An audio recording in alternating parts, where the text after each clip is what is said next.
Hey guys, how's everyone going? I've never been part of a woodturners club, but this week I finally decided to join one. West Island Woodturners, their link is in the description. Very fun club. I cannot wait for the season to start again so I can get access to all the demos and all the wealth of knowledge that the club members have, since I haven't been turning for that long. So I went on YouTube, and one of the demos for the club was a mallet, a wood turn mallet using a skew chisel. And recently I've been trying to practice my skew chisel skills. So I'm going to use this block of ash and I'm going to make a mallet out of it. So yeah, so that's what we're going to be seeing in this video. I'm going to be using my 1-inch skew, and yeah, so let's get to it. So let's get started. So first things first is to find center. So the way I find center is very simple. I just eyeball it. The reason for this is as you eyeball things more and more when you get into wood turning, I'm just going to wind up the tailstock a little bit. The more you eyeball stuff, the better you get at it. So I'm just going to kind of eyeball center on this side. That seems about right. So this is a 3x3 block of white ash going on to being between centers. So the first things first is to get it round. So you can use a spindle roughing gouge to get something round. I generally prefer the skew chisel to do this kind of stuff. So just get the rest high up. You want to be turning at around 11 o'clock. Make sure the skew is sharp, which it isn't.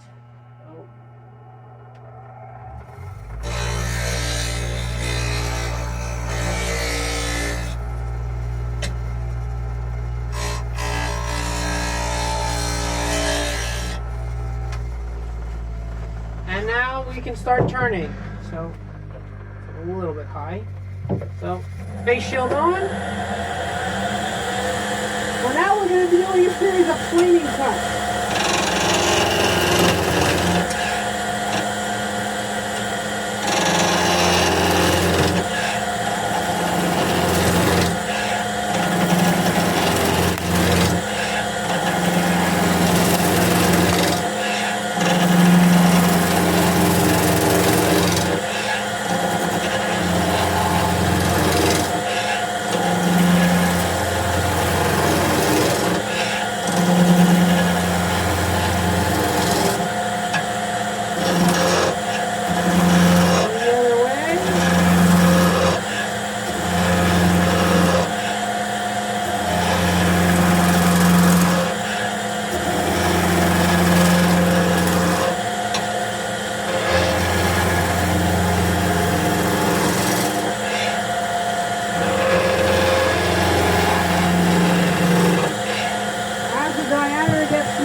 Bevel contact. So that's round, this isn't.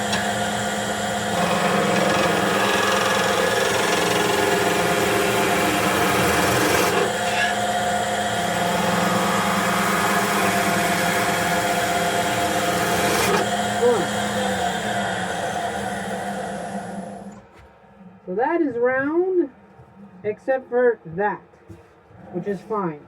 Now, I have some splits here, but those are going to go away because that's going to get reduced. So I'm just going to make sure that that's perfectly round, and then we'll continue. So I'm just going to do a planing cut that way. So engage the bevel.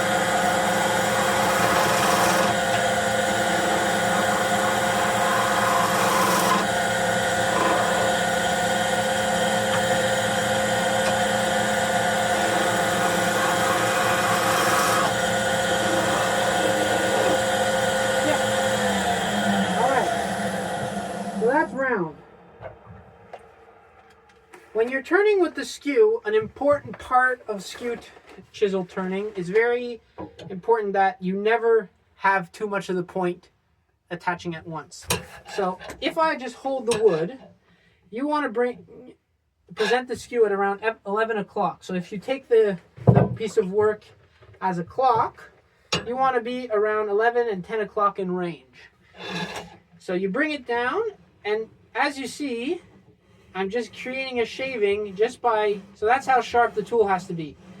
What happens with skew chisels, and the reason they're scary, is that as soon as you start rolling onto the unsupported edge, so what I mean by unsupported edge is that there's air between there, right? It's not on the fulcrum. You see how the skew wants to pull down? It pulls me down. And when it's going at high speed, that goes pack! And that's what's really scary. So you always want to engage the bottom 3/4 of the tool on your good day. The best is the bottom half. When you get a shaving that's all fuzzy, it's because the point is digging in. So it's creating that fuzz. So what you want to do is, if you stick the point in and you have the point in, that means you're in control, and then you just rotate like this and get the cut on the tool. So that's basically how a skew chisel is supposed to work. That's how a planing cut's supposed to work. So I'm just going to clean that up. So as I explained,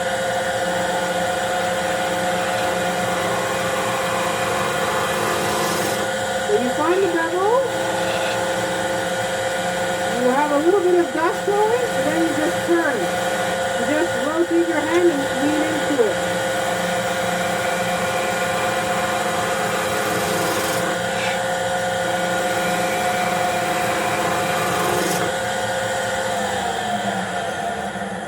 So that's how you make a planing cut.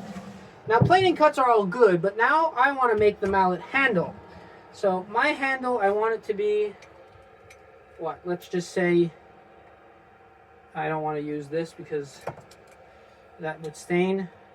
Let's just say the head of the mallet is there. So that's going to be the handle. Now I want to get rid of this wood quickly. Now I can do planing cut after planing cut, but at a certain point the angle is going to be so steep that I'm going to start hitting that point. So the new cut that we're going to see is called a peeling cut. And the peeling cut is the same. You want to be at around 11. And what you're going to do is basically, just raise that a little bit. Yeah, that's pretty good.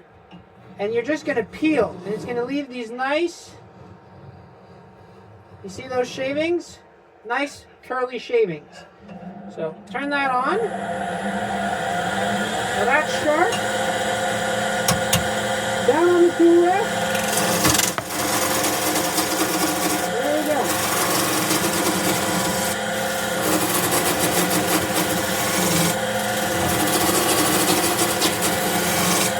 See these nice shavings?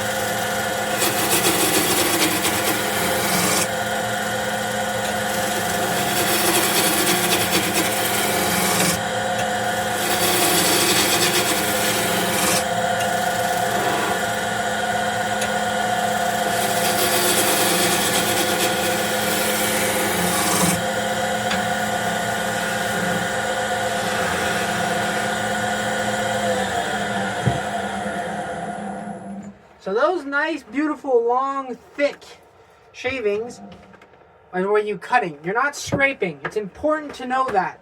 When you're doing this, actually now the diameter is a little bit smaller, I have to lower the rest. Tool rest height is very important when it comes to skew work.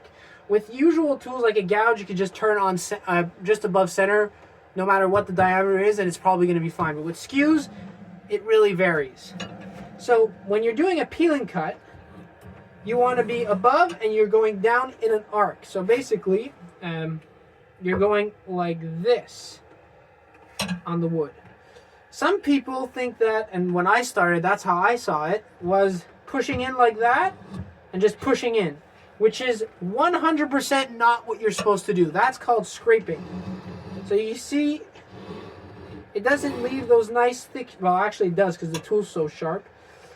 But if I just stick the wood like that, it's going to make a horrible sound. I'm actually going to show you.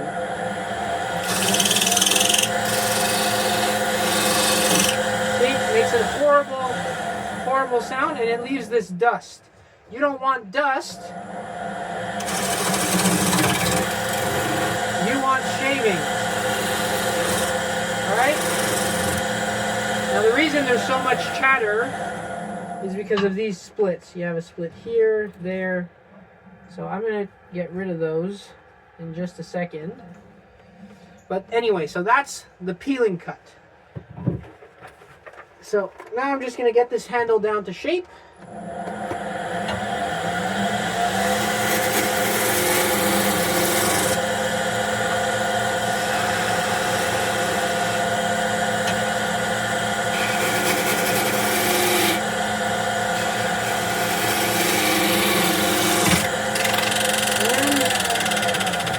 Chip. So that's the split that broke. Oh well, get it out of the way now so it's not a problem later. Now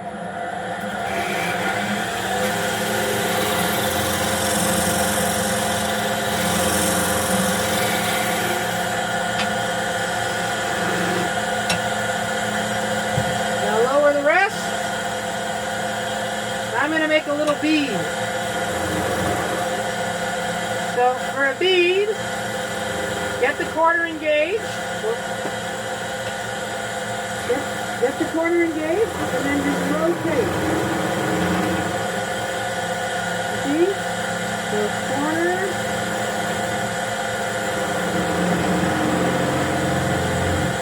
Rotate.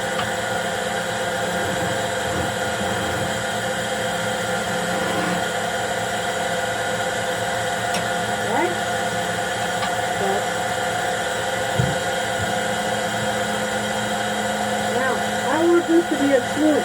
So my bead is about to there.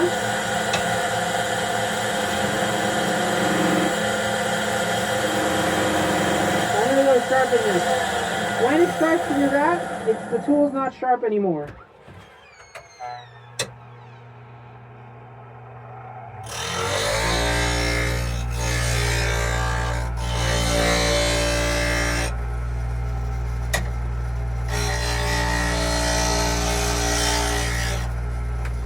You never want to force it. If you force it, you can cause a mistake. So now the tool is sharp.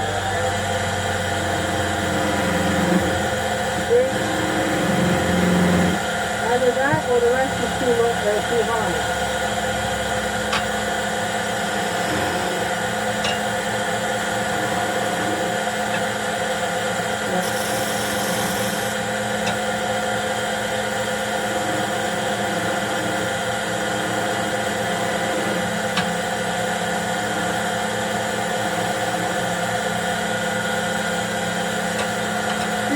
Practice, but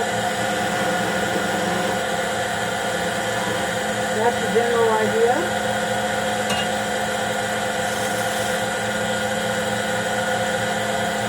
And there's something bothering me. I can feel that split and that chip. Anyway, there's nothing I can do about that. Anyway, so now let's get to the handle.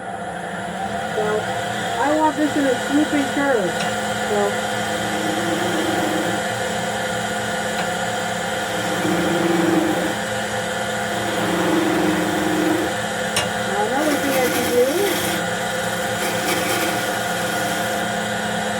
get that thin.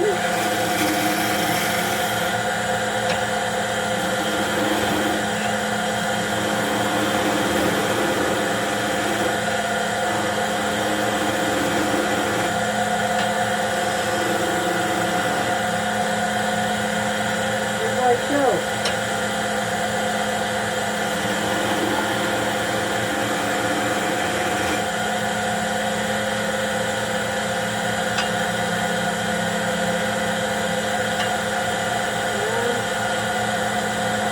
Okay.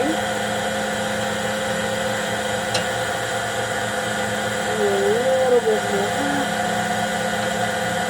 Actually, I want a little something here.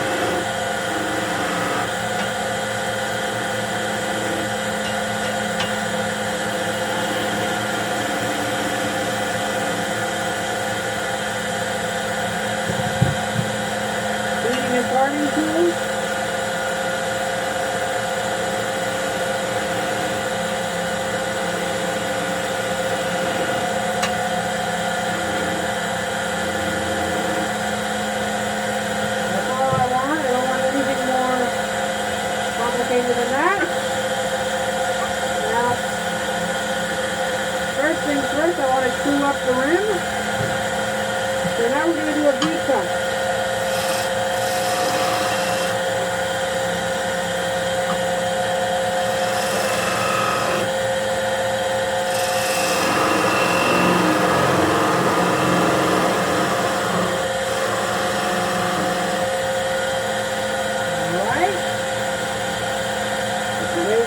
because now we're going on a bigger diameter.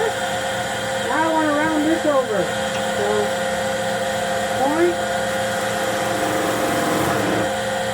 in, just rotate. You can also go with the long point in. Same principle. Now I want a nice swooping curve. I'm just going to raise the rest a little bit. So I'm turning at 11 and 10 o'clock. Level contact. Here's the tool.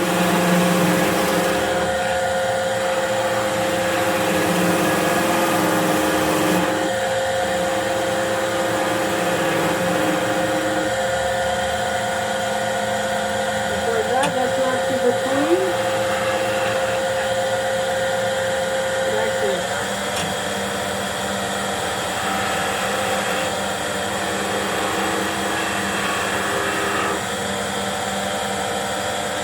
There we go. Now, we're going to get that nice. A little more.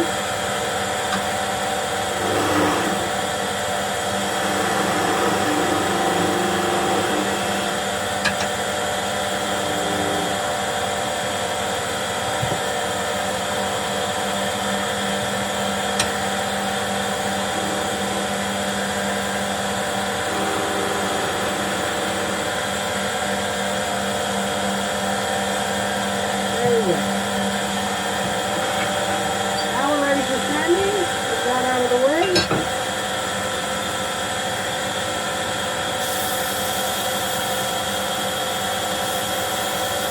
How's that feel? That feels good.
Nice wooden ash mallet.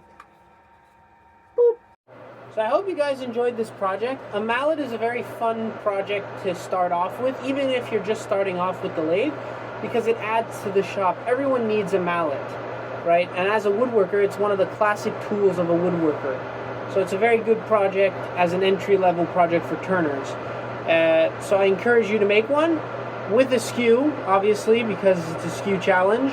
And I hope that I lived up to the demonstration from West Island Woodturners, which the video will be linked in the description below. With that being said, happy turning to all of you, and we'll see you next time.